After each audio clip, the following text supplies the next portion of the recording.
করিম সাল্লাল্লাহু আলাইহি ওয়াসাল্লামের সিরাতের জিন্দেগির নবুয়তের নবুয়ত প্রাপ্তির আগ মুহূর্তে আমরা পৌঁছে গিয়েছি। নবুয়ত প্রাপ্তির আগে ওনার ব্যক্তিত্ব, পার্সোনালিটিকে আল্লাহ তাআলা কিভাবে গড়ে তুলেছেন, মন, মানসিকতা, আখলাক এবং কিছু পারিপার্শ্বিক অবস্থা, ওহী নাজিল হওয়ার জন্য এনভায়রনমেন্ট ক্রিয়েট করা, এই আলোচনাগুলো, তারপরে ওহী নাজিল হওয়ার প্রসঙ্গ চলে আসতেছে ইনশাআল্লাহ। নবী করিম সাল্লাল্লাহু আলাইহি ওয়াসাল্লামের জিন্দেগি অত্যন্ত পাক পবিত্র জিন্দেগি ছিল ইসলাম বা ওয়াহী পাওয়ার আগেই। যখন তিনি ওয়াহির সঙ্গে কোনো যোগাযোগ নেই, আল্লাহ তাআলা ওনার কাছে কি চান এগুলো পাওয়ার কোনো সুযোগ না হওয়ার আগ থেকেই তিনি অত্যন্ত ভালো মানুষ।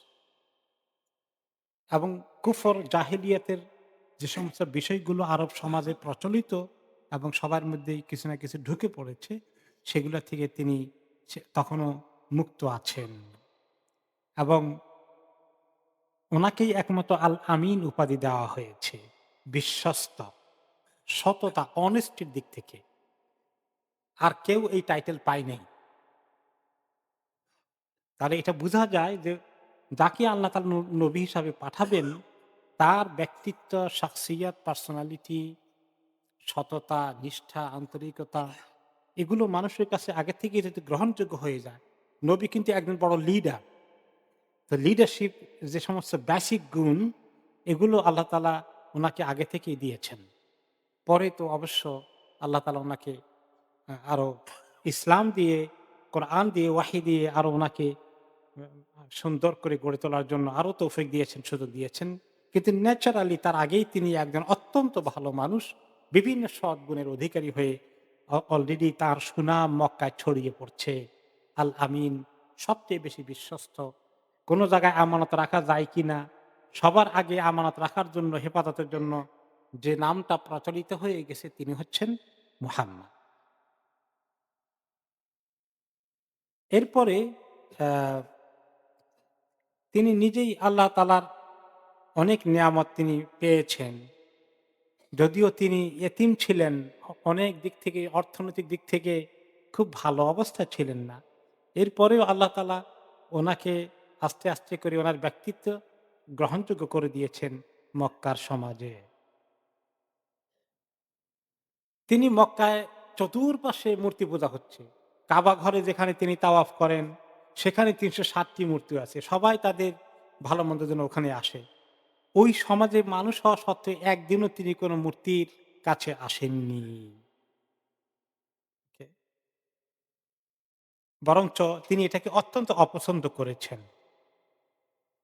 উরওয়া ইবনে জুবাইর রাদিয়াল্লাহু আনহু বর্ণনা করেন যে খাদিজার একজন প্রতিবেশী ছিলেন।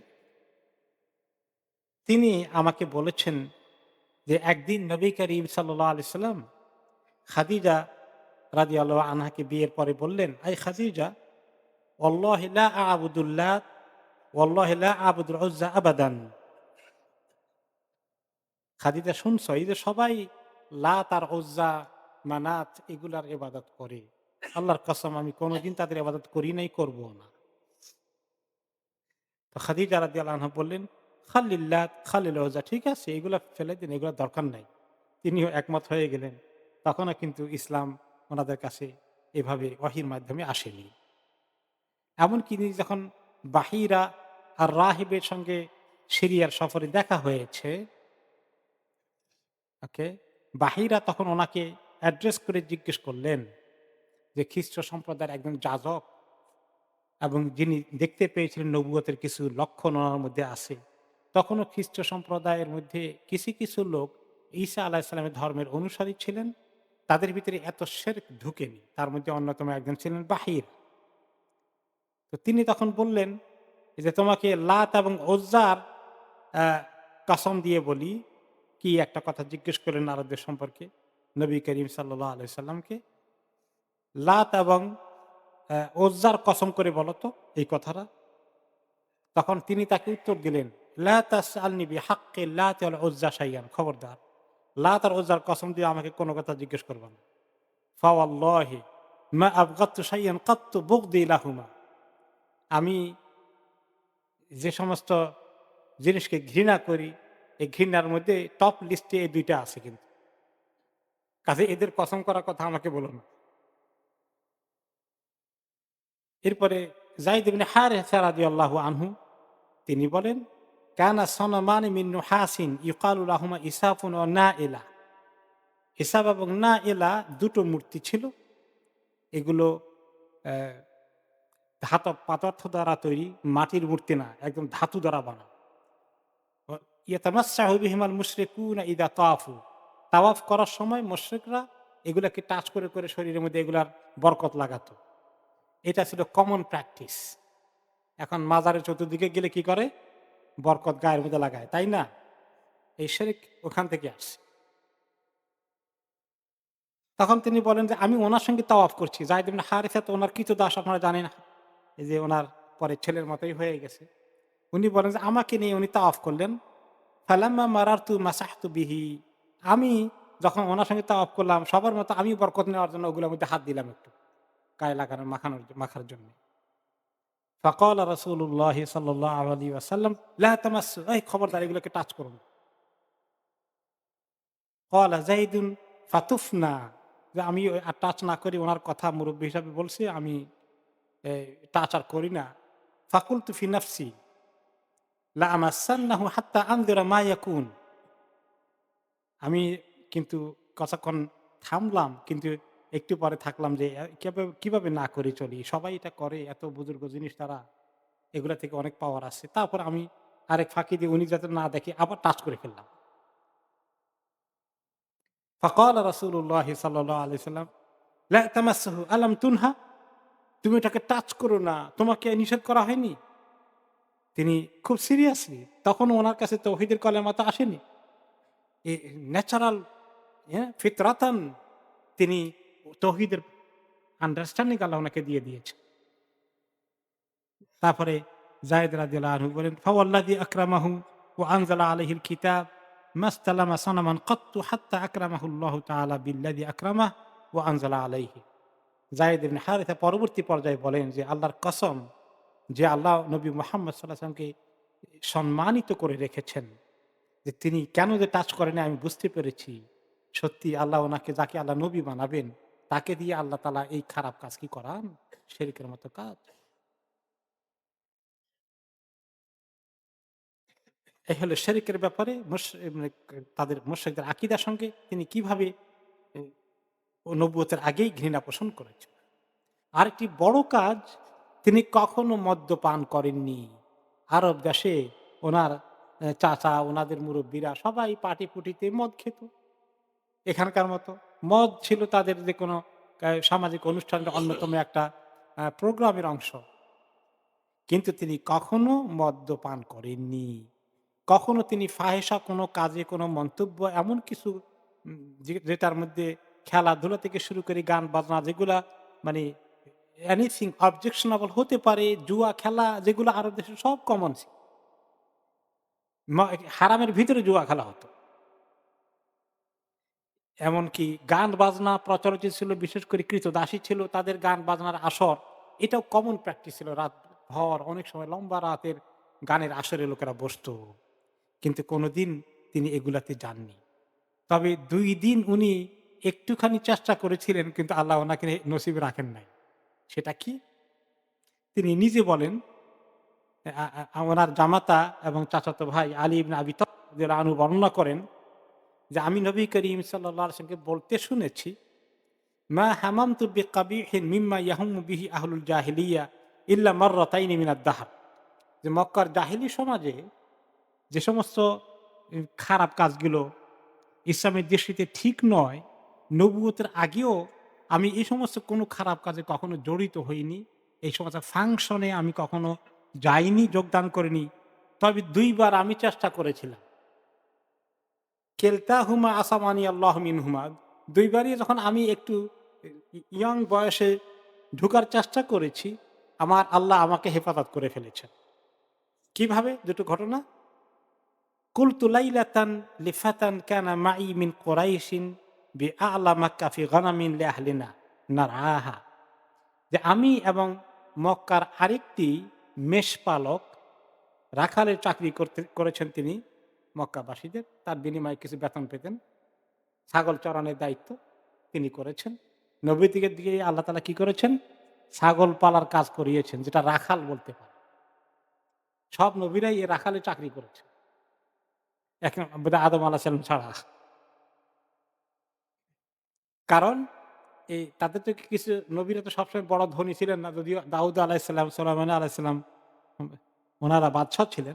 কিন্তু অনেক নবীরাই হয়তো অর্থনৈতিকভাবে এমন কোনো বড় ফ্যামিলি থেকে আসেননি, যে ধনীর ফ্যামিলির থেকে। যার ফলে তাদের রুজি রোজগারের জন্য চেষ্টা করতে হয়েছে। অন্যতম কাজ হলো তারা করেছেন ইয়াং বয়সে ছাগল চরানোর কাজ। তো উনি বলেন যে, আমি যখন ইয়াং যুবক, কিশোর থেকে যুবকে বা কৈশোর যৌবনের মধ্যে আছি, এই সময় ছাগল চরানোর কাজে আমরা ২ জন আছি। তো অনেক সময় ছাগল চড়াতে গিয়ে রাত্রে ওনারা বাইরে থাকতেন। থাকার ব্যবস্থা ছিল ওখানে। যেখানে ঘাস জঙ্গল এগুলো পাওয়া যায়। কারণ মক্কা শহরের সব জায়গায় কি ঘাস আছে নাকি? মক্কা শহর থেকে বেরিয়ে যেতে একটু ওয়াদিতে যেতে হতো, যেখানে সমতল ভূমি, কিছু নিচু ভূমি, কিছু ঘাস আছে একটু দূরে। তা আমরা অনেক সময় সেখানে রাত্রেও থাকতাম। তো আমি এবং আমার আরেক সহকর্মী, মক্কাবাসীদের আরো কিছু লোকের ছাগল-টাগল যে চড়িয়েছে ২ জন আছে।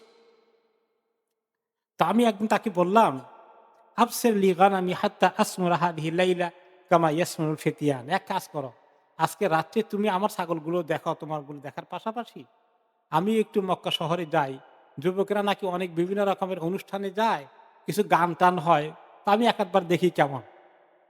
একবার একটু আমি যাই, তুমি আজকে থাকো, তুমি তারপরে আরেকদিন যাবা, অসুবিধা নেই, আমি ডিউটি করব। তো সে কয়, ঠিক আছে যাও, আজকে তোমার ছাগল আমি দেখব। তারপরে আমি নবী করিম সাল্লাল্লাহু আলাইহি ওয়াসাল্লাম নিজেই বললেন আলী রাদিয়াল্লাহু আনহুকে পরে, খারাজতু আমি বের হলাম। ফালাম্মা জিতু আদনা দারি মিন দুরি মক্কা, মক্কা শহরের একদম এই ১ম দিকেই যে ঘরগুলো পড়ে এইগুলোর কাছে যখন এসে পৌঁছলাম, সামি'তু গিনাআন ওয়া সাওতা দুফুফিন ওয়া মাযামির। আমি শুনতে পেলাম যে কিছু বাদ্যযন্ত্র, দফ-টফ এবং আরো কিছু বাদ্যযন্ত্র বাজছে আর গানের একটু স্বর আসছে। মোটামুটি একটা ফাংশন হচ্ছে। তো মক্কা লোকদের এগুলো খুব হতো। মদ খাওয়া, জুয়া খেলা, গান বাজনার আসর এগুলো কমন ছিল। যেটা ইসলাম না থাকলে সমাজের মধ্যে এগুলো কমন আছে কিনা? এই সমস্ত দেশে কি? সেগুলোই। মদ খাওয়া, লটারি খেলা, গান বাজনা, সাংস্কৃতিক প্রোগ্রাম যেগুলো আছে, ফিল্ম-টিল্ম এই জাতীয়, এই তো এগুলোই রিক্রিয়েশন তাদের সোশ্যাল লাইফের এগুলো অন্যতম অংশ হয়ে যায়। তো এভাবে মক্কা হতো। তো আমি গেলাম, শুনলাম এটা। শুনে জিজ্ঞেস করলাম, মা হাদা? গেলাম, শুনলাম এটা। শুনে জিজ্ঞেস করলাম, মা হাদা? এখানে কি হচ্ছে? ক্বালু ফুলানুন তাযাওয়াজা ফুলানা। অমুক অমুককে বিয়ে শাদী করেছে।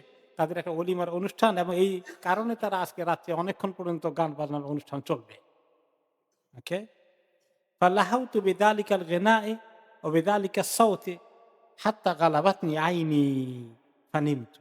তা আমি এই গান বাজনা দেখি যে ভালোই লাগতেছে, খারাপ না তো।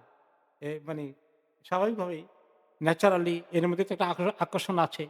গান-টানের সুর-টুর ভালো হলে খারাপ দেখা যায় না। তো আমিও ঢুকলাম। ঢুকার পরে মনে করলাম যে দেখি না আজকে শুনি করে কেমন লাগে। সবাই এখানে এত এনজয় করে, আমি একটু দেখি। ঢুকছি, ঢুকার কিছুক্ষণ পরেই আমার চোখে ঘুম চলে আসছে। মানে এমন ঘুম আসলো, এখানে গান হলো না আর কি হলো আমি কোন খবর আর আমার নাই। ফামা আইকাযানি ইল্লা মাসসুস শামস। এবং সেটা একটা খোলা ময়দানে হচ্ছিল, খোলা চত্বরে।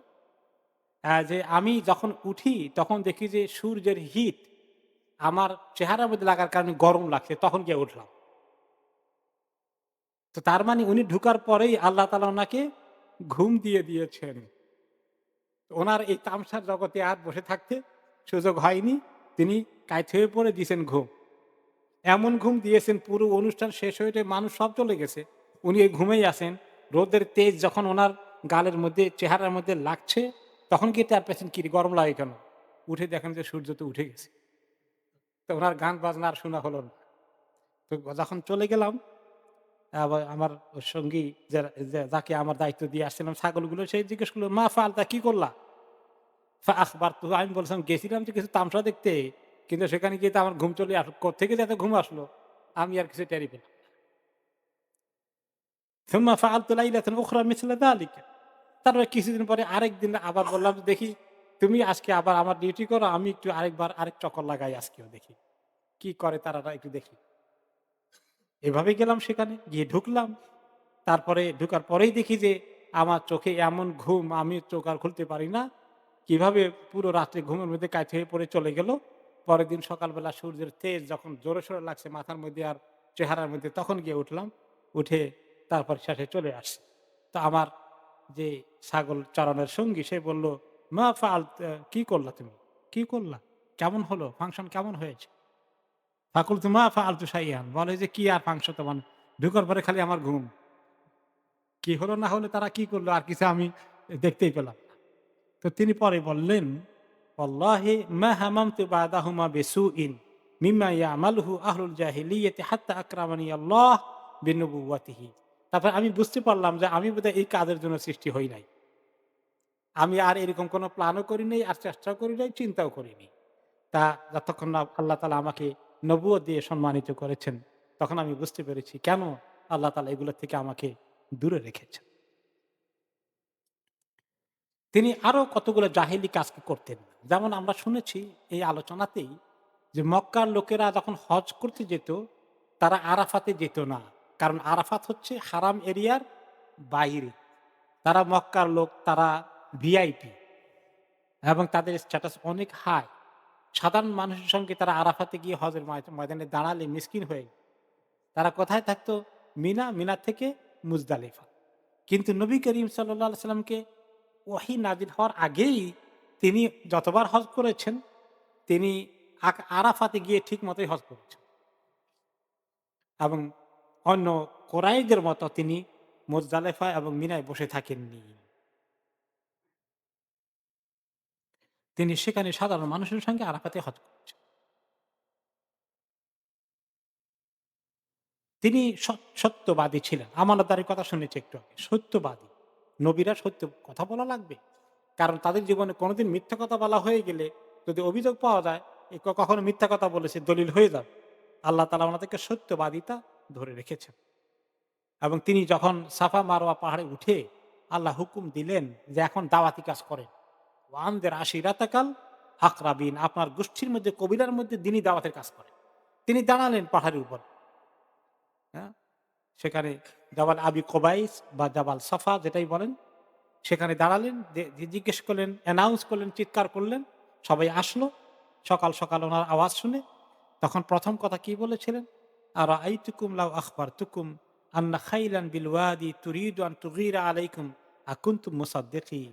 আমি যদি বলি যে এই যে পাহাড়ের পেছনে ওয়াদি আছে, সমতল ভূমি আছে যেটা তোমরা দেখো না, ওখানে বিশাল অশ্বারোহী বাহিনী তোমাদের উপরে হামলা করার জন্য ওইখান পর্যন্ত এসে গিয়েছে, এক্ষুনি ঢুকে পড়বে। এরকম খবর যদি তোমাদেরকে দেই, তোমরা কেউ দেখোনি, আমি দিলাম খবর, আমার কথা কি তোমরা বিশ্বাস করবে? ক্বালু না'আম মা জাররাবনা আলাইকা কাযিবান কাত্তু। তারা কি উত্তর দিয়েছিল? অবশ্যই বিশ্বাস করব। কারণ এই পর্যন্ত তোমার কাছ থেকে আমরা কোনোদিন মিথ্যা খবর শুনিনি। তুমি কোনোদিন মিথ্যা কথা বলোনি। আজকে বলবে কেন হঠাৎ করে? তারপরে তারা কি করেছে রিঅ্যাকশন, ওইটা আমরা পরে একসময় শুনবো। আবু জাহাল তখন কি রিঅ্যাকশন করল। এমনকি যখন হেরাকাল রোমান সম্রাটের এটা শুনেছেন, জিজ্ঞাসা করেছিল, সে কি কখনো মিথ্যা কথা বলেছে তোমাদের সঙ্গে? বলে, না, সে তো কোনদিন মিথ্যা কথা শুনিনি, বলতে শুনিনি। তখন হেরাকাল বা হেরাক্লিয়াস কি বলেছিল? তোমাদের দুনিয়াবী ব্যাপারে তোমাদের সঙ্গে যদি মানুষের ব্যাপারে মিথ্যা কথা না বলে, তাহলে আল্লাহর ব্যাপারে মিথ্যা কথা তো বলতে পারে না। তাহলে এটাও সমাজে প্রসিদ্ধ ছিল। ওনার ব্যক্তিত্বের মধ্যে মিথ্যার কোনো আশ্রয় কখনো ছিল না। এরপরে তিনি সব সময় আত্মীয় স্বজনের সঙ্গে ভালো ব্যবহার করতেন, গরিব অসহায়কে সাহায্য করতেন, সবকিছু করে তিনি কোনো ধরনের কষ্ট কাউকে দেওয়া এবং এই সোশ্যাল ওয়েলফেয়ারের কাজ করা, সমাজের মানুষের খেদমত করা, এগুলোর দিকে তিনি সবসময় অগ্রগামী ছিলেন। এবং সেটা আমরা দেখতে পাই, আরো পরে দেখবো ভালো করে। খাদিজা রাদিয়াল্লাহু আনহা যখন বললেন ওহী নাজিল হওয়ার পরে, কি দেখলাম, কি হলো, আমি তো বুঝতে পারছি না, এটা আমার, এইটা কি ভালো জিনিস না মন্দ জিনিস, আমাকে জড়াইয়ে ধরলো, পড়তে বলল, কি জিনিস? তখন খাদিজা রাদিয়াল্লাহু আনহা কি বলেছেন? "কোনো চিন্তা করবেন না। আপনি এত ভালো মানুষ। আপনি অসহায় মানুষকে সাহায্য করেন। মেহমান আসলে মেহমানদারি করেন। হ্যাঁ? সবসময় আপনি ভালো কাজ করেন, আপনাকে আল্লাহ এরকম কোনো মুসিবতে ফেলবে আমি বিশ্বাস করি না। এতে বোঝা গেল যে ওনার এই চরিত্রের মধ্যে, ব্যক্তিত্বের মধ্যে এই ভালো গুণগুলো সাংঘাতিকভাবে এবং ঢুকে আছে 100%। তিনি একজন উত্তম মানুষ। এটা নবুয়তের জন্য একটা বড় ধরনের যোগ্যতা যেটা আল্লাহ তাআলা উনাকে দিয়েছেন। এইগুলো করে, করে আল্লাহ তাআলা উনাকে নবী করার জন্য আগে থেকেই রেডি করে নিয়ে আসছেন।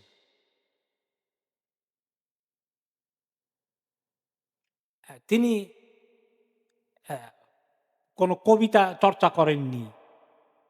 তেনাকে লেখাপড়া করানো হয়নি। কোনো আরবদের কিছু, কিছু লোকে লেখাপড়া জানত। আল্লাহ তাআলা উনাকে লেখাপড়া শিখার লাইন থেকে সরিয়ে রেখেছেন। তার কারণ, যদি তিনি ওহী পান তাহলে তারা কি বলবে? তুমি নিজে বসে, বসে রচনা করেছ। তুমি কবি, কাব্য চর্চা করেছ। এইজন্য কবিতার মতো করে তুমি বানাও। তারা কি বলবে? ওয়াশ-শামসি ওয়া দুহাহা ওয়াল কামারি ইযা তালাহা ওয়ান নাহারি ইযা জাল্লাহা। মনে হয় কবিতার মতো। তখন বলতে, ওই যে তুমি কবি, এইজন্য তুমি আ এগুলা করেছ। আল্লাহ তাআলা এইজন্য বলেছেন যে আমি আপনাকে আ কখনো কবি হতে দেখিনি। কবিতা কাব্য চর্চাও আপনি করেননি। আপনি লেখাপড়া করেননি। যাতে করে তারা কখনো অভিযোগ দিতে না পারে যে আপনি এগুলো আগে থেকেই চর্চা করে পরে নবুয়ত আবিষ্কার করেছেন। ওমা আল্লামনাহু শি'রা ওমা ইয়ানবাগি লাহ। আল্লাহ তাআলা নিজেই বলেছেন, আমি তাকে কবিতা শিখাইনি এবং এটা তার জন্য করা ঠিকও না। নবী আবার কবি হবে কেন? তাহলে তো লোকেরা নবীর মর্যাদা, নবীর কাজ অনেক বড় কাজ। লেখালেখি করার কাজ, লেখাপড়ার কাজ শুনলে তখন তারা বলবে, ওই তো লেখাপড়া কিছু শিখেছে, এখন কিতাব একটা বানিয়ে বলে যে ওহী নাজিল হয়েছে। এইজন্য আল্লাহ তাআলা নিজেই বলেছেন যে আপনাকে দিয়ে আমি এই লেখাপড়ার কাজও করাইনি। ওনাকে টাইটেল দিয়েছেন আন-নবী আল-উম্মি, তাই না? কোরআন শরীফে আল্লাহ তাআলা ওনাকে লকব দিয়েছেন, আপনি হচ্ছেন উম্মি নবী। এবং তিনি আরো বলেছেন, মা কুনতা তাদরি মাল কিতাব ওয়ালাল ঈমান। হে নবী, আপনি জানতেন না যে কিতাব কি জিনিস, ঈমান সঠিকভাবে আল্লাহর উপর কেমনে আনতে হয়, এগুলোর কোনো জ্ঞান তো আপনার আগে ছিল না। আমি আপনাকে নবুয়ত পাওয়ার পরে দিয়েছি। আল্লাহ তাআলা আরো বলেছেন, ওমা কুনতা তাতলু মিন ক্বাবলিহি মিন কিতাব। এর আগে আপনি কোনো কিতাব পড়েননি। ওয়ালা তাখুত্তুহু বিয়ামিনিক। আপনার হাতে কোনোদিন লেখালেখির কাজ করেননি। ইযাল লারতাবাল মুবতিলুন। এরকম কিছু করলেই তো তারা খামাখা আপনার ভিতরে শোভা সন্দেহ করতে পারত, আপনাকে তারা অভিযোগ করতে পারত, ব্লেম করতে পারত, বা এই ক্লেম করতে পারত যে ইনি তো লেখালেখি করে পরে নবুয়তের দাবি করেছেন। এগুলো কিছুই করার নাই। উম্মি, আনপড়, নিরক্ষর। কিন্তু নিরক্ষরের অর্থ মূর্খ না। নিরক্ষর আর মূর্খের মধ্যে পার্থক্য আছে। মূর্খ বলি আমরা, আরেকটা হলো কি? নিরক্ষর। যে অক্ষর জ্ঞান নাই, কিন্তু এমন মানুষ পৃথিবীতে এখনো আছে দেখবেন, আমাদের মুরব্বীদের মধ্যে, বাপ চাচা দাদা দাদির মধ্যে কেউ, কেউ ছিল হয়তো পাঠশালায় যেতে পারেননি, কিন্তু জ্ঞান বুদ্ধির দিক থেকে ভালো ছিলেন। তাদেরকে আপনি বলতে পারেন না যে বোকা। হ্যাঁ? এরকম এই শব্দটা উম্মির তর্জমা কিন্তু নিরক্ষর। উম্মির তর্জমা মূর্খ নয়। আর মানুষের পাঠশালা না পড়িয়ে আল্লাহ তাআলা উনাকে কার পাঠশালায় পড়িয়েছেন? আল্লাহ তাআলার পাঠশালায় পড়িয়েছেন। দুনিয়া সবচেয়ে বড় সায়েন্টিস্ট, সবচেয়ে বড় ডিগ্রিধারী কদ্দুর পৌঁছবে? আল্লাহ তাআলা উনাকে উনার পাঠশালায় পড়িয়েছেন, এবং কি মেরাজে নিয়ে আল্লাহ তাআলা উনাকে অনেক জ্ঞান দান করেছেন।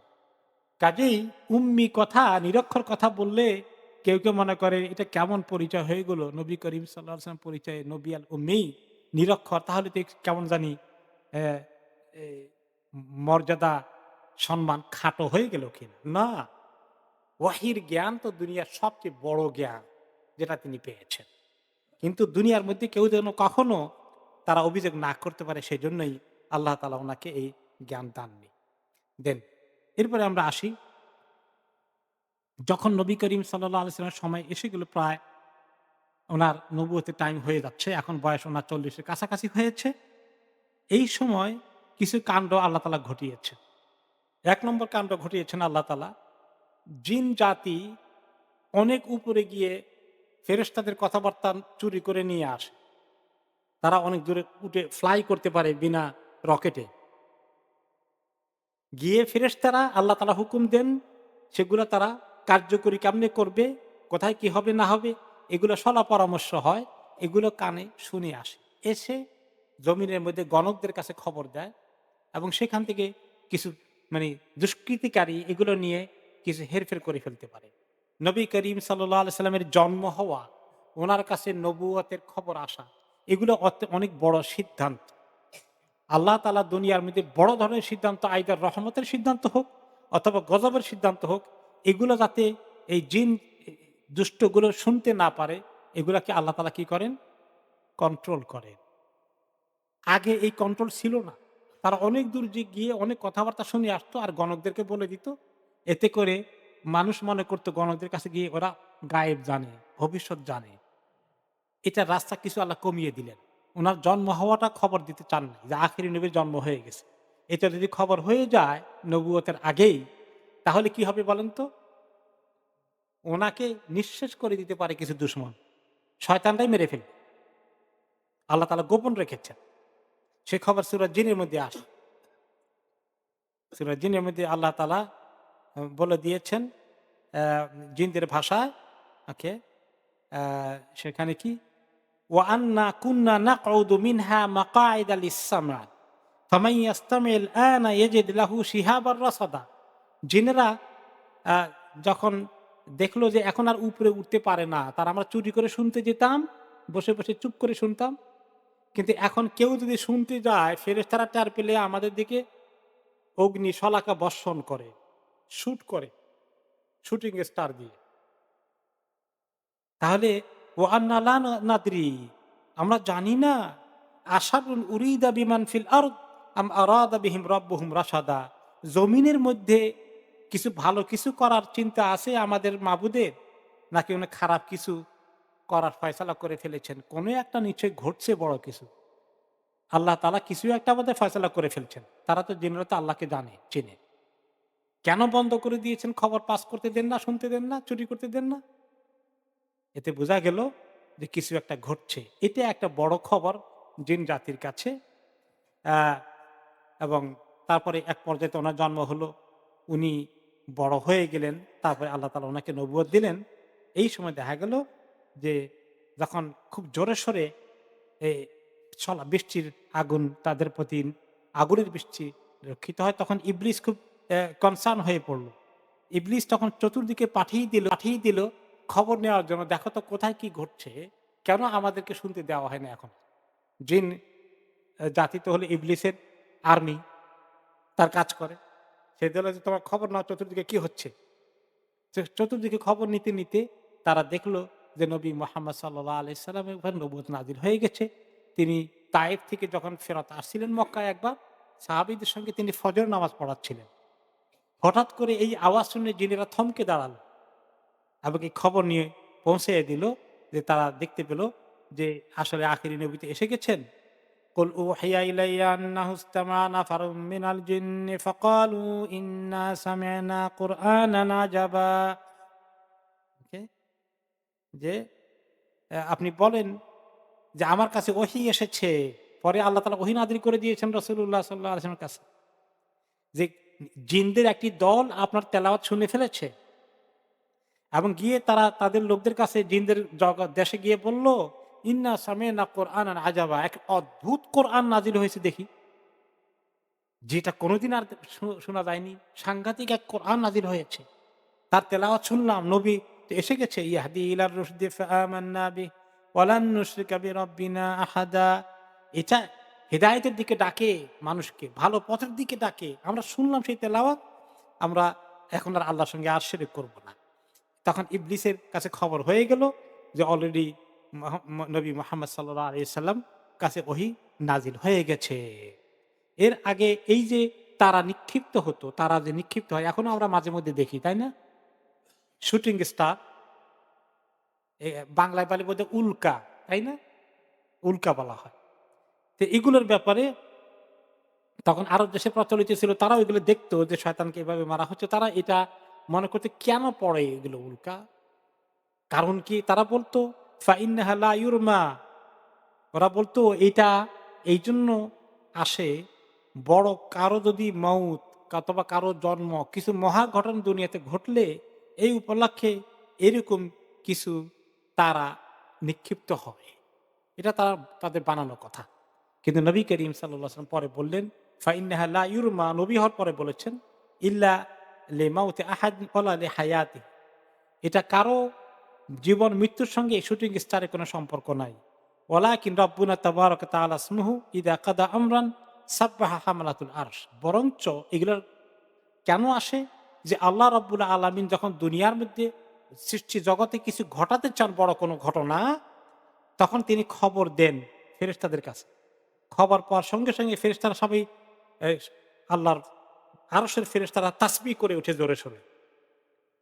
এবং তার পরবর্তী পর্যায়ে লেভেলে যারা ফেরেশতা আছে তারা এটা শুনে তারা তাসবিহ করে। এরপরে যারা আছে দুনিয়ার অন্য লেভেলে তারা তখন তাসবিহ করা শুরু করে। তখন এগুলো শুনে জিনরা যারা শেষ আসমানের দিকে যায় তারা এগুলো শুনে মনে করে কি ঘটলো আমরা একটু শোনার চেষ্টা করি। ফায়াস্তাখবির বাদ আহলি সামাওয়াতি বাদা হাত্তা ইয়াবলুগাল খাবারু হাদিহিস সামা দুনিয়া। দুনিয়ার আকাশে এই খবর যখন চলে আসে, ফাতাখতাফিল জিন আস-সামআ ফায়াকদিফুনা ইলা আউলিয়াইহিম। জিনেরা এই কথা কিছু শুনে পৃথিবীর মধ্যে তাদের লাইনে শিরকের সঙ্গে কোঅপারেশন করার জন্য গণক আর এই সমস্ত জাদুকর, সেহের, ব্ল্যাক ম্যাজিশিয়ান যারা আছে তাদের সঙ্গে তারা কিছু ইনফরমেশন দেয়, কিন্তু সেটা বন্ধ করার জন্য যেটা আল্লাহ অ্যালাউ করবেন না, তখন সেই জন্য আল্লাহ তাআলা তাদেরকে শুটিং স্টার মারে। তাহলে এগুলো কিছু ঘটতে থাকলো ওনার ওহী পাওয়ার আগে। এইগুলো একটা বড় ঘটনা। তারপরে এবার ওহী আসার পর্যায়ে আমরা চলে এসেছি। ওহী নাজিল হবে এখন। কিন্তু ওহী নাজিল হওয়ার বেশ কিছু আগে থেকে নবী করিম সাল্লাল্লাহু আলাইহি ওয়াসাল্লামের মধ্যে কিছু ফিলিং চলে আসে। উনার ভিতরে মানসিক কিছু ফিলিং চলে আসে। হঠাৎ করে ধপ করে আল্লাহ নাজিল করে দেন। কিছু ব্যাকগ্রাউন্ডের কাজ চলছে। ১ নম্বর ব্যাকগ্রাউন্ড হচ্ছে আর রুইয়াতুস সাদিকাহ। নবী করিম সাল্লাল্লাহু আলাইহি সাল্লাম ভালো, ভালো স্বপ্ন দেখা শুরু করলেন। সত্য স্বপ্ন দেখেন। যেটা দেখেন ঠিক সেটা ঘটে যায়। এবং আয়েশা রাদিয়াল্লাহু তাআলা আনহা তিনি এই হাদিসে বলেছেন, পরে তিনি নবী করিম সাল্লাল্লাহু আলাইহি ওয়াসাল্লাম থেকে শুনেছেন যে আউয়ালু মা বুদিআ বিহি রাসূলুল্লাহ সাল্লাল্লাহু আলাইহি ওয়াসাল্লাম মিনাল ওয়াহয়ি আর রুইয়া সাদিকাতু ফিন নাওম। এই ওয়াহয়ির আরম্ভ মনে হয় যেন হয়ে গেল ওনাকে দিয়ে, যে ওহীর আখ্যান দিয়ে ইন্ট্রোডাকশন হিসাবে সুন্দর, সুন্দর বা স্বপ্ন, যে স্বপ্ন তিনি দেখেন ঘুমের মধ্যে সেটা ঠিক ফাকানা লা ইয়ারা রুইয়া ইল্লা জাআত মিসলা ফালাকিস সুবহ। যে স্বপ্নটাই দেখেন পরের দিন দেখা যাচ্ছে যে এটা একদম সূর্যের আলোর মতো ঘটে গেছে। অ্যাজ ইট ইজ দেখেছেন হুবহু ঘটে গেছে। এই হলো ১ নম্বর। এই স্বপ্ন দেখা শুরু হলো ওনার বেশ কিছুদিন। ২ নম্বর হচ্ছে হব্বুন নবী সাল্লাল্লাহু আলাইহি ওয়াসাল্লাম বিল খালওয়া। এখন উনি একটু নীরবে এক জায়গায় বসে চিন্তা করা, ধ্যান করার এই একটা মানসিকতা ওনার তৈরি হয়ে গেল। প্রায় তিনি লোকালয় থেকে নিরিবিলি একা থাকতে চান। পরিবার থেকেও একা থাকতে চান কিছু সময়ের জন্য। ৪০ বছরে পা দিয়েছেন তখন এটা শুরু হয়ে গেছে। তিনি খুবই সাংঘাতিক একটা ওনার এরকম মানে মেন্টালিটি হয়ে গেল।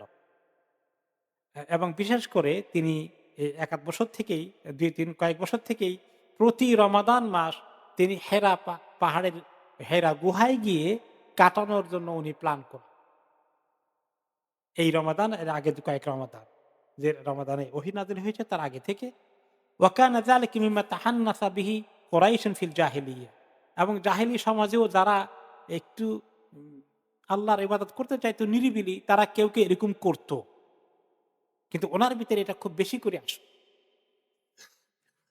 তিনি কোন সময় প্রতি মাসেই কয়েক রাত্র কাটান ওখানে, রাত-দিন।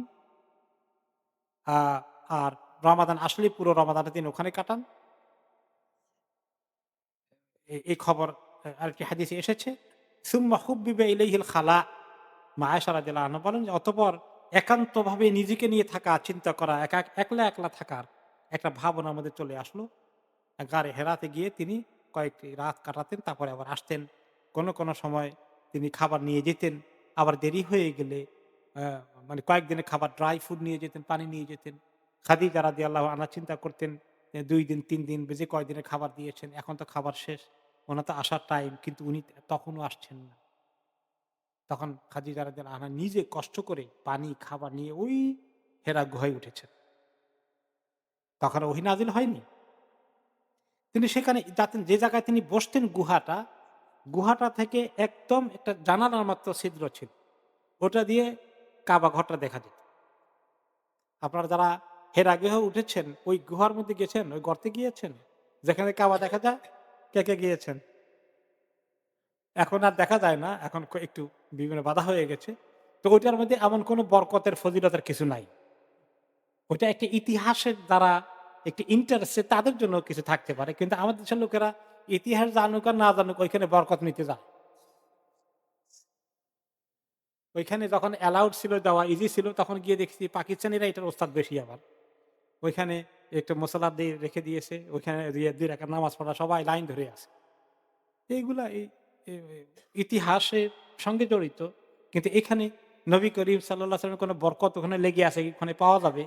এগুলো হলো এক ধরনের মূর্খতা। তো ওখানে তিনি অনেকদিন থাকতেন এভাবে করে। এইটা একটা বড় কাজ যে উনি ধ্যানে মগ্ন থাকতেন, আল্লাহ তিনি চিন্তা করতেন। কি চিন্তা করতেন? যে আল্লাহ তিনি এখন বুঝতে পারছেন যে আল্লাহ তো একজন আছেন, যে আল্লাহর ইবাদত করা দরকার। কেমনে করব? পুরো নামাজ, রোজা, হজ, যাকাতের পুরো কিছু তো নাই। ইব্রাহিম আলাইহিস সালাম থেকে কিছু পাওয়া গেছে যেগুলো এগুলো নষ্ট করে ফেলেছে আরবরা। এরপরেও তিনি এখন আল্লাহকে পাওয়ার নেশা ওনার ভিতরে ঢুকে গেছে।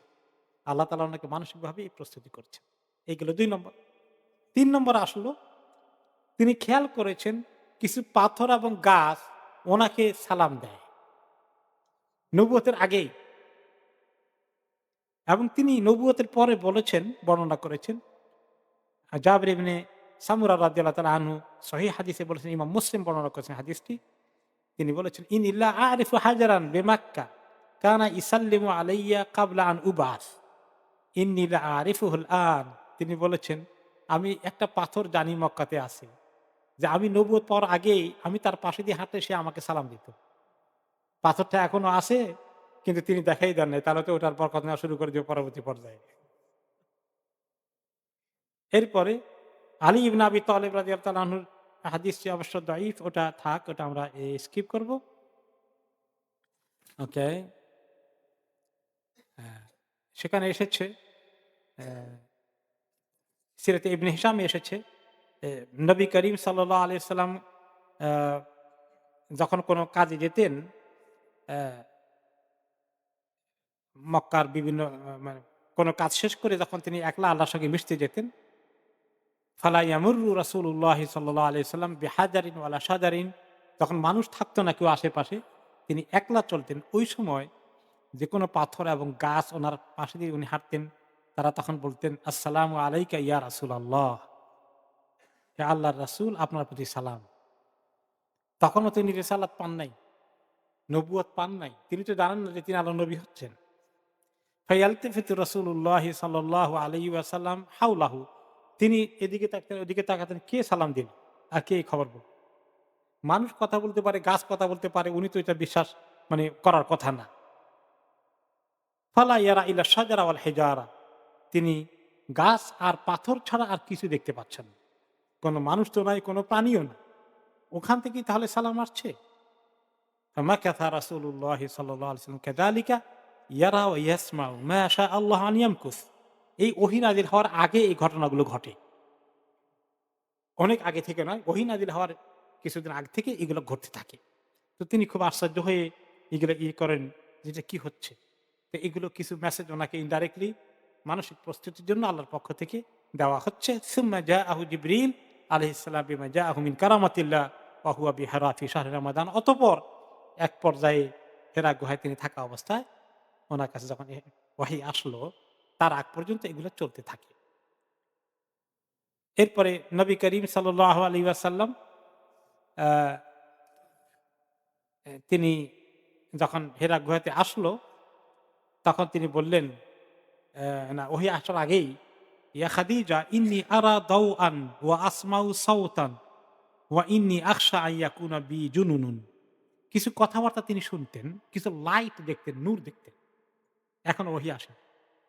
তিনি মাঝে মাঝে এগুলো দেখা শুরু করলেন ওহি নাজির হওয়ার অল্প কিছু আগে।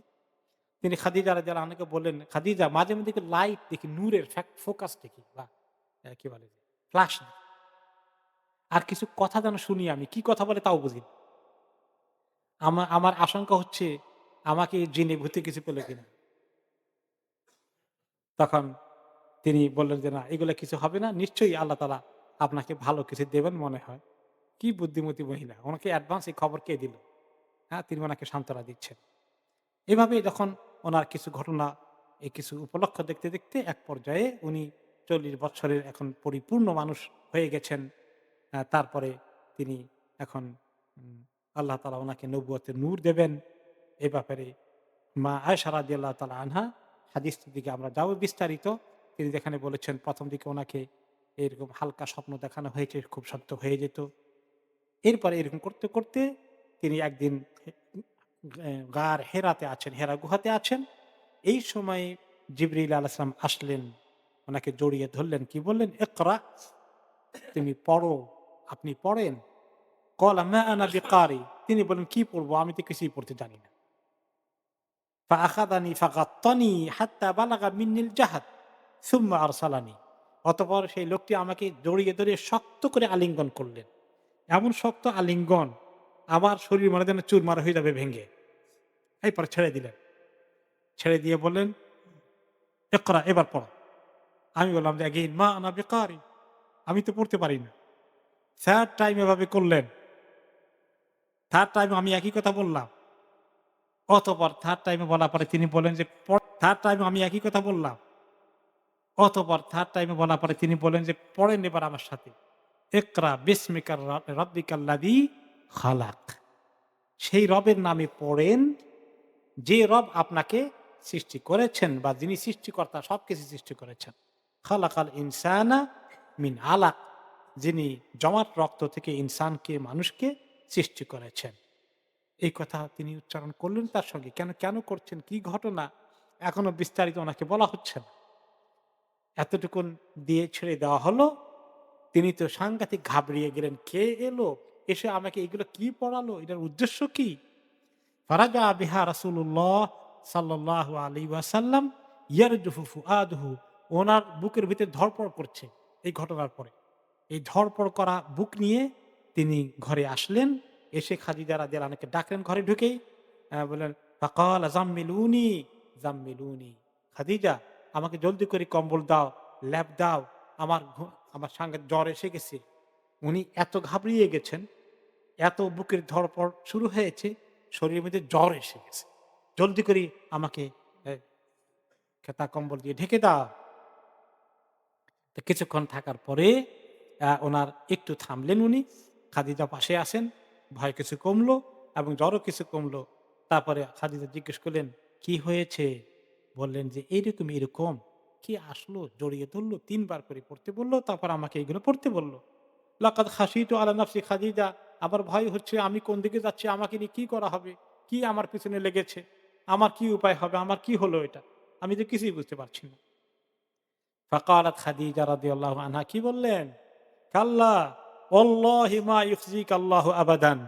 আল্লাহর কসম, আপনাকে আল্লাহ কখনোই অপমানিত করবেন। এমন কোন খারাপ কিছুর দিকে আল্লাহ আপনাকে কক্ষণই ঠেলে দিবেন না। কোন জিন, ভূত এই জাতীয় নাপাক জিনিস কখনো আপনাকে টাচ করতেই পারে। কারণ ইন্নাকা লা তাসিলুর রাহিম। আপনি আত্মীয়তার সম্পর্ক, আত্মীয়-স্বজনের সঙ্গে খুবই ভালো ব্যবহার করেন। ওয়া তাহমিলুল কাল, আর আপনি মানুষকে, দুর্বলদেরকে, অসহায়দেরকে, ইয়েতিমদেরকে আপনি কত হেল্প করেন, সহযোগিতা করেন। অতুকসিবুল মাদুম, যাদের কিছু নাই তাদেরকে আপনি টাকা পয়সা দেওয়ার চেষ্টা করেন। নিজের না থাকলেও খাদিজা রাদিয়াল্লাহু আনহা তো ধনী মহিলা ছিলেন। বিয়ের পরে খাদিজা রাদিয়াল্লাহু আনহা তার সমস্ত সম্পত্তি কাকে দিয়েছেন? রাসূলুল্লাহ সাল্লাল্লাহু আলাইহি ওয়াসাল্লামের হাতে সোপর্দ করে দিয়েছেন। ইয়া রাসূলুল্লাহ, তখন তো রাসূল হন নাই, ওনার স্বামীকে বলেছেন, "এগুলো সব আপনার। আপনার নিজের ডিসপোজাল এ থাকলো। আপনি যে খুশি যেভাবে চান এগুলাকে আপনি ব্যবহার করেন নিশ্চিন্তে।" অতিকরিত দাইফ, কোন মেহমান আসলে, মুসাফির আসলে, আগন্তুক আসলে আপনি তাদেরকে খাবার-দাবার করাতে দ্বিধাদ্বন্দ্ব করেন না। ওয়াতুঈনু আলা নাওয়াইবিল হক, আমি বিপদ আপদে পতিত লোকদেরকে আপনি সবসময় সাহায্য করে আসছেন। আপনাকে বুঝি আল্লাহ এরকম কোনো খারাপ জিনিসের দিকে নিয়ে যাবে? প্রশ্নই আসে না। প্রচন্ড সান্ত্বনা পেয়ে গেলেন তিনি। এরপরে তিনি এখন ব্যাপারটা কি ঘটতে যাচ্ছে এটা তো জানা দরকার। এত বড় ঘটনার এর এর উদ্দেশ্য কি, মতলব কি? তখন খাদিজা রাদিয়াল্লাহু আনহা বুদ্ধিমান মহিলা কি বললেন, বুদ্ধিমতী মহিলা? তিনি ওয়ারাকা ইবনে নাউফলের কাছে চলে গেলেন। তিনি হচ্ছেন খাদিজা রাদিয়াল্লাহু আনহার চাচাতো ভাই, অনেক মুরুব্বি, বয়স অনেক হয়ে গেছে। ইমরাআন তানাসসারা ফিল জাহিলিয়্যাহ, যিনি জাহিলি সমাজে মক্কায় তো অনেকেই মুশরিক ছিল মূর্তি পূজা, কিন্তু তিনি খ্রিস্টান বনে গিয়েছিলেন। ঈসা আলাইহিস সালামের সত্যিকার সহি ধর্মের তিনি অনুসারী ছিলেন এবং তিনি তাওরাত এবং জবুর পড়তে পারতেন। এই পর্যায়ে উনার ভালো জ্ঞান হয়েছিল। তখন খাদিজা রাদিয়াল্লাহু আনহা মনে করলেন নিশ্চয়ই উনার কাছে খবর থাকবে কিছু। উনি বলতে পারবেন, তার কাজেই আমি তাকে নিয়ে যাই। তিনি ওনাকে নিয়ে গেলেন এবং তিনি আ ইনজিল এবং তাওরাত পড়েছেন, জানতেন এসব কিছু এবং তিনি তখন অনেক বয়স হয়ে গেছে। তিনি অলরেডি তখন অন্ধ হয়ে গেছেন। খাদিজা রাদিয়াল্লাহু আনহা তার কাছে গিয়ে বললেন, ইয়া ইবনে ভাইকে লক্ষ্য করে বললেন, ইসমা মিন ইবনে আখিক, আপনার ভাইয়ের ভাতিজা বা ভাই, তার থেকে আপনি শুনেন। তিনি নবী করিম সাল্লাল্লাহু আলাইহি ওয়াসাল্লাম তখন বললেন, ওনাকে বললেন, ওয়ারাকা ইয়া ইবনে আখি মাযা তারা? ওয়ারাকা বললেন যে, কি দেখেন আপনি, কি দেখলেন বলেন তো? নবী করিম সাল্লাল্লাহু আলাইহি ওয়াসাল্লাম বললেন, কি কি ঘটলো গারে হেরার মধ্যে সব তিনি বললেন। তখন তিনি কি বললেন? হাদান নামুসুল্লাযী নাযালা আলা মূসা ইয়া লাইতানি ফিহা জাযআন। ওরে সাংঘাতিক খবর তো! আপনার কাছে তো ওই ফেরেশতা এসে গেছেন জিবরাইল আলাইহিস সালাতু ওয়াস সালাম, যিনি মূসা আলাইহিস সালামের কাছে তাওরাত নিয়ে এসেছেন। তিনি তো নবুয়তের খবর আপনার কাছে এসে গেছে। আপনি তো আখিরি নবী। এখন এই নবুয়তের এ ওয়াহী নাজিল হয়েছে ঠিকই, কিন্তু তখনও উনি যে নবী, ওনাকে যে নবুয়তের কাজ করতে হবে এই অ্যাপয়েন্টমেন্ট লেটার তখনও আসেনি। ওনাকে বলা হয়নি যে আপনি নবী এবং আপনি নবুয়তের কাজ করেন, দ্বীনি দাওয়াত কাজ পৌঁছে দিচ্ছেন। এটা এখনো শুরু হয়নি। কেবল ওনাকে ইকরা বিসমি রাব্বিকাল্লাযী খালাক নাজিল হয়েছে। এইজন্য ওয়ারাকা বললেন, লাইতানি আকুনু হাইয়ান, হ্যাঁ, জাযাআন, হায় আমি যদি আরেকটু জওয়ান হতাম আর আমি যদি বেঁচে থাকতাম, ইয ইখরিজুকা কাউমুকা, যখন আপনার জাতি আপনাকে এই নবুয়তের দায়িত্ব পালন করার কারণে আপনাকে বহিষ্কার করবে, বাধ্য করবে আপনার দেশ ছেড়ে চলে যেতে। আমি যদি তখন জওয়ান থাকতাম, বেঁচে থাকতাম, তাহলে আমি আপনাকে অনেক সাহায্য করতাম।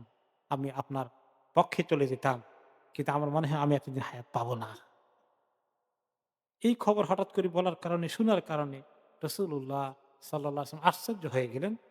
ফাকালা রাসূলুল্লাহ সাল্লাল্লাহু আলাইহি ওয়াসাল্লাম, আওয়া মুখরিজিয়াহুম, আমার লোকজন যারা আমাকে এত মহব্বত করে আল আমিন বলে, তারা আমাকে আমার দেশে থাকতে দেবে না?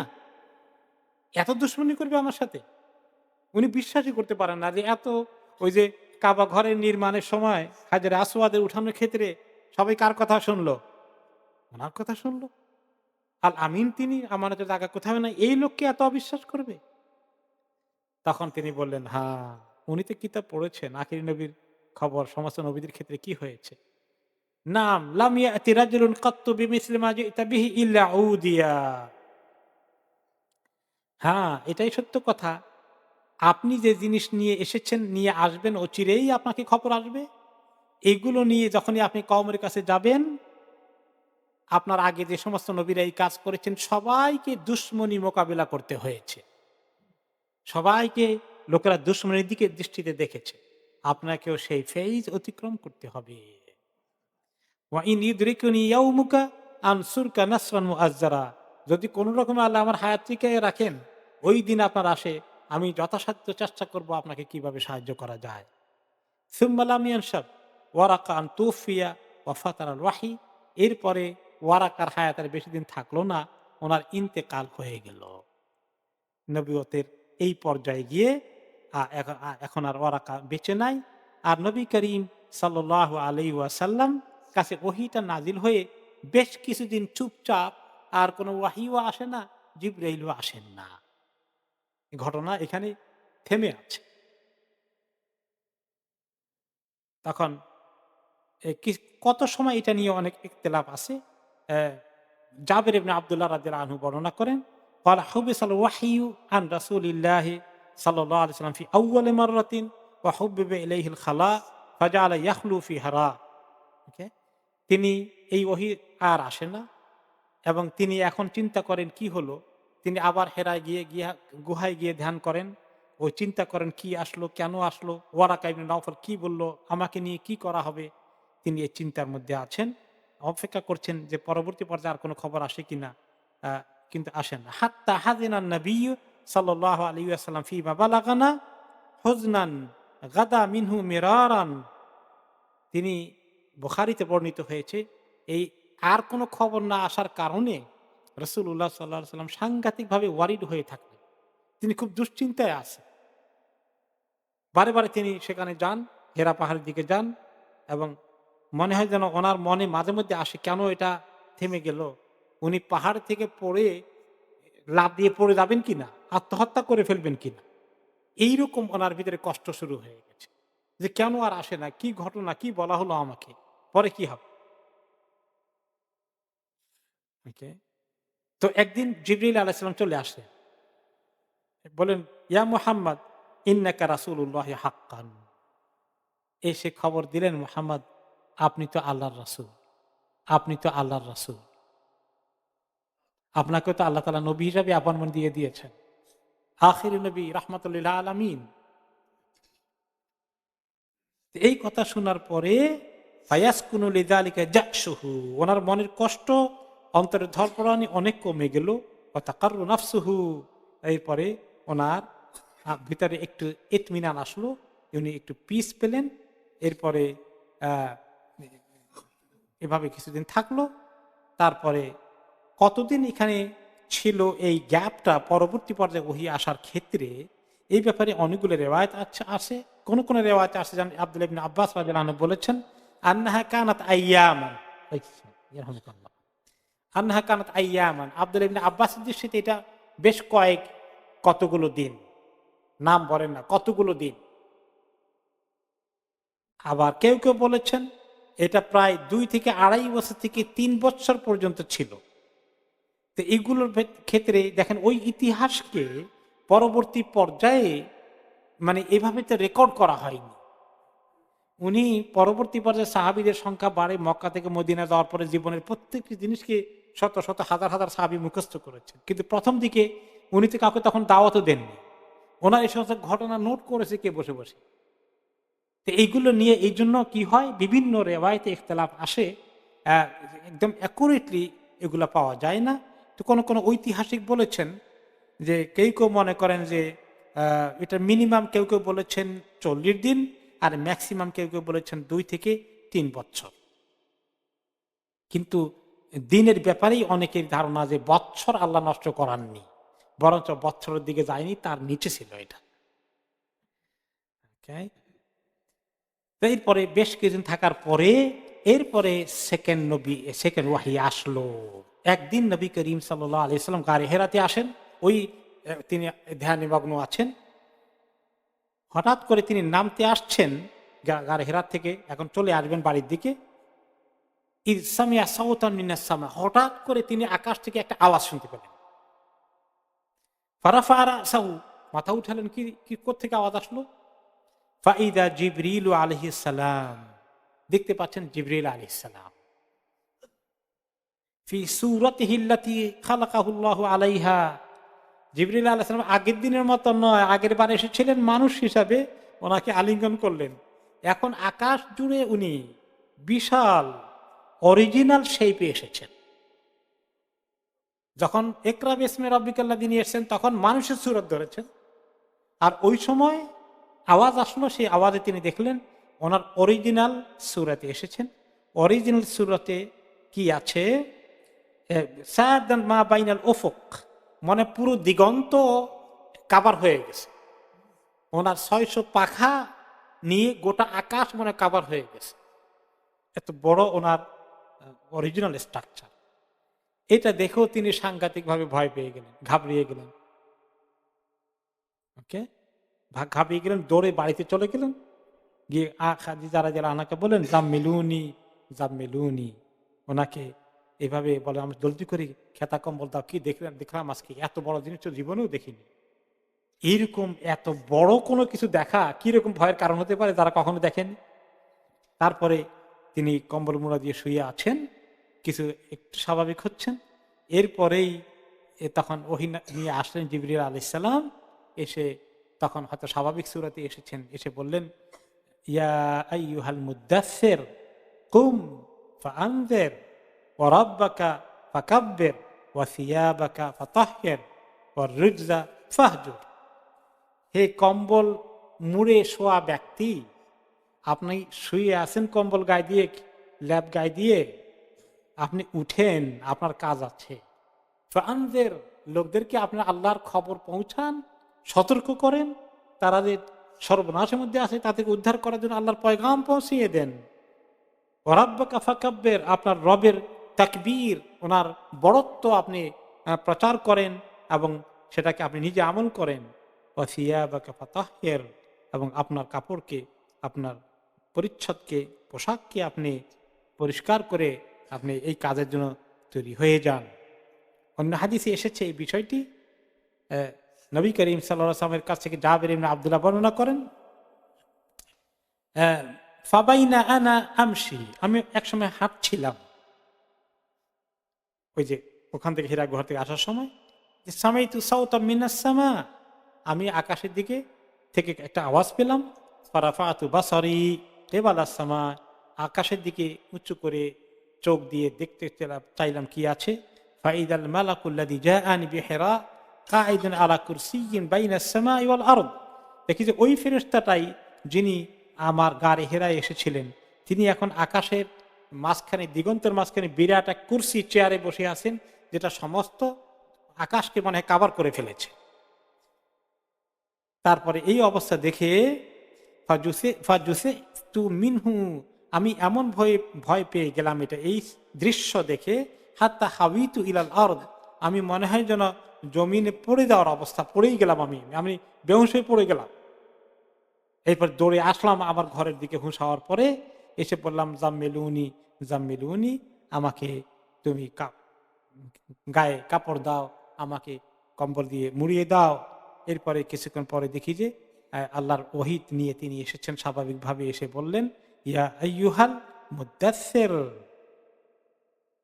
এবং আরেকটি রিওয়ায়াতে আসছে, তিনি যখন ঘরে এসেছেন, এসে আমি বললাম, ফাতাইতু খাদিজা ফাকুলতু দাসসিরুনি ওয়াসাব্বু আলাইয়া মাআন বারিদান, খাদিজা জলদি করে আমাকে খাতা কম্বল দিয়ে শুয়ে দাও, আমার মাথায় পানি দাও, ঠান্ডা পানি দাও, আমার অবস্থা কাহিল, জ্বর এসে গেছে। তাহলে এই হলো সেকেন্ড টাইম যেখানে আল্লাহ তাআলা ওনাকে ওহী নাযিল করে বললেন। এখানে ফরমালি খবর দেওয়া হলো, তার আগে জিবরিল আলাইহিস সালাম খবর দিলেন তিনি আল্লাহর রাসূল। এখানে আল্লাহ তাআলা ওনাকে দায়িত্ব দিলেন, ওনাকে রিসালাতের কাজ করতে হবে, ওনাকে সারা দুনিয়ার মানুষের জন্য পাঠানো হয়েছে, এই কাজ করার জন্য ওনাকে পাঠানো হয়েছে। এই হলো 2 নম্বর। আগে 1 নম্বর ওহী ছিল ইকরা বিসমি রাব্বিকাল্লাযী খালাক, 2 নম্বর ওহী আসলো ইয়া আইয়ুহাল মুদ্দাসসির। এরপরে কিছুদিন গ্যাপ দিয়ে আবার আসলো আরেকটি ওহী 3 নম্বর, সেটা হচ্ছে ইয়া আইয়ুহাল মুযাম্মিল কুমিল লাইলা ইল্লা কালিলা নিসফাহু আও ইনকুস মিনহু কালিলা আও জিদ আলাইহি ওয়ারাত্তিলিল কুরআনা তারতিলা। এটাও মুযাম্মিল ও জাম্মিলুনি থেকে কম্বল মুড়িয়ে দিয়ে শুয়ে থাকা ব্যক্তি, উঠেন, আপনি রাতের বেলায় উঠে কিছু কিয়ামুল লাইল করেন।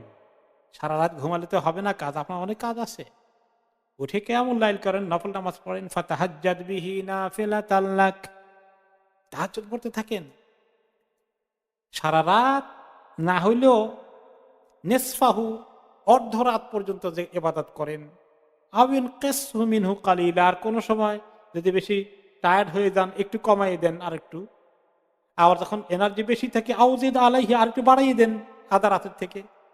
ওয়ারাত্তিলিল কুরআনা তারতিলা, যতটুকু কোরআন নাজিল হয়েছে এগুলাকে তেলাওয়াত করেন।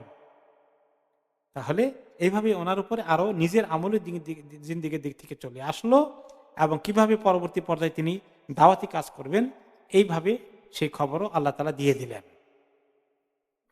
এরপরে আরো ওহীর দিকে আমরা যাব পরবর্তী পর্যায়ে ইনশাআল্লাহ। গ্র্যাজুয়ালি কিভাবে ওহীগুলা এসেছে, ওহী আসার সময় কি ধরনের নয়েজ হতো, আওয়াজ হতো, এগুলোর বর্ণনা বুখারী, সহিহ বুখারী থেকে আসবে ইনশাআল্লাহ। ওনার শরীরের মধ্যে ওহী আসলে কেমন লাগতো, শীতের দিনে গায়ে থেকে ঘাম ঝরতো, ইত্যাদি বর্ণনা আমরা পরবর্তী পর্যায়ে শুনবো ইনশাআল্লাহ। আজকে আমরা এখানেই শেষ করছি। ওয়াবিল্লাহি তৌফিক, জাযাকুমুল্লাহু খাইরান, সুবহানাকাল্লাহুম্মা ওয়া বিহামদিকা, আশহাদু আল্লা ইলাহা ইল্লা আনতা, আস্তাগফিরুকা ওয়া আতুবু ইলাইক।